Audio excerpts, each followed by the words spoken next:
Welcome to The Explainer. So, today we're setting a distinctly dark, kind of Gothic tone. We're venturing right into the fog-drenched alleyways and shadowed castles of literary history to uncover the really mysterious origins of World Dracula Day. Whether you're a lifelong fan of the macabre or you're just, fascinated by how a 19th century novel completely captured the world's imagination, let's dive into how this epistolary novel literally became an immortal global phenomenon. Actually, we're going to bypass our standard agenda today because I really want to plunge you straight into the atmosphere with this chilling quote from the source text. "The monsters Stoker created sailed to England in darkness aboard a ship of the dead. He has never really left." Just let that sink in for a sec. We aren't just talking about a book being published here. This is about the birth of a modern myth that completely infiltrated our culture. The legacy of the Count is absolutely still alive. And as we're going to see, people all over the world actually dedicate an entire day to proving exactly that. So mark your calendars for Tuesday, May 26, 2026. That is World Dracula Day, marking the exact anniversary of the novel's publication back in 1897. But okay, here's the delightfully ironic part about all this. The holiday was originally established in 2012 by a group called the Whitby Dracula Society. Well, that society is actually defunct now. The founder passed away, their fundraising efforts failed, so the founding organization has essentially died, yet their holiday remains beautifully and stubbornly undead. It's taken on a massive life of its own. Let's jump into Section 1, Stoker's Whitby Connection, subtitled The 1990 Steps to History. To really wrap our heads around this phenomenon, we've got to travel back to the very soil where the modern vampire myth was born. You see, Bram Stoker didn't just sit down one day and dream up the Count out of nowhere. Before July 1890, Stoker was acting as the business manager for the famous actor Henry Irving, and he had just survived this incredibly grueling theatrical tour up in Scotland.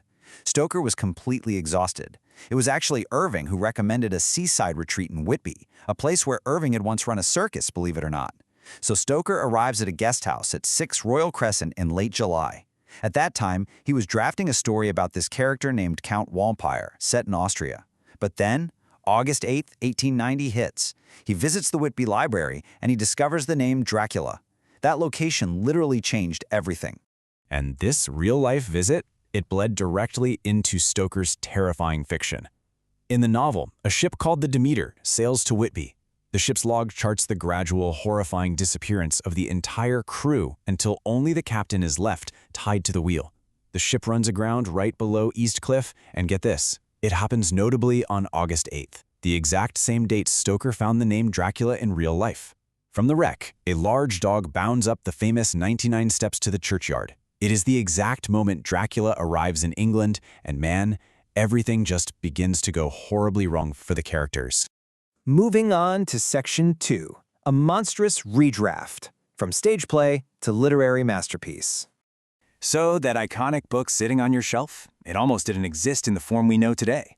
Stoker originally conceptualized the whole story as a stage drama titled The Undead. He desperately hoped his boss, the famed actor Henry Irving, would play the lead. But after a test performance, Irving completely hated it. He literally told Stoker he never wanted to see it again. But Stoker didn't just throw in the towel. He took the aristocratic bearing and histrionic acting style of Henry Irving, kept it for the character of the Count, and then radically redrafted the work. He turned it into the 1897 novel Dracula. And of course, it's an epistolary masterpiece told entirely through found documents. Letters, diaries, newspaper clippings, and ship logs. That specific pivot is exactly what gave the story its chilling documentary-style realism. Okay, Section 3, a global Gothic celebration. The vampire shadow spreads. Fast forward to today, and that redrafted masterpiece commands a truly massive worldwide following. Just take a look at the incredible variety of events happening around this date. It really maps out how deeply this single novel has impacted different cultures. In Derby, England, they're staging a brand new 2-actor reimagining of the classic tale. Over in Belfast, Ireland, you can hit up Terror Talks, exploring the Irish historical influences on Stoker. Then, across the ocean in Linden, New Jersey, a library is hosting an event where you can literally make your own Gothic journal, kind of mimicking the novel's characters. There are even family-friendly vampire parties, with snacks and crafts of course, in Rome, New York. And then, capping it all off, in Bradford, England, there's a massive masquerade ball and an official lecture. The sheer range of these celebrations is just astounding. But if you're looking for the ultimate fan experience, check out the second initiation tour in Transylvania, kicking off on May 28, 2026. It's led by tour guide Andreas Bothary, and the journey begins in Bucharest. It even promises a night ritual to, and this is how they phrase it, awaken your forgotten name. As you might imagine, this highly atmospheric, completely mystical immersion right into the heart of vampire country sells out constantly. I mean, who wouldn't want to do that? Which brings us to Section 4, Modern Vampire Literature. The legacy continues.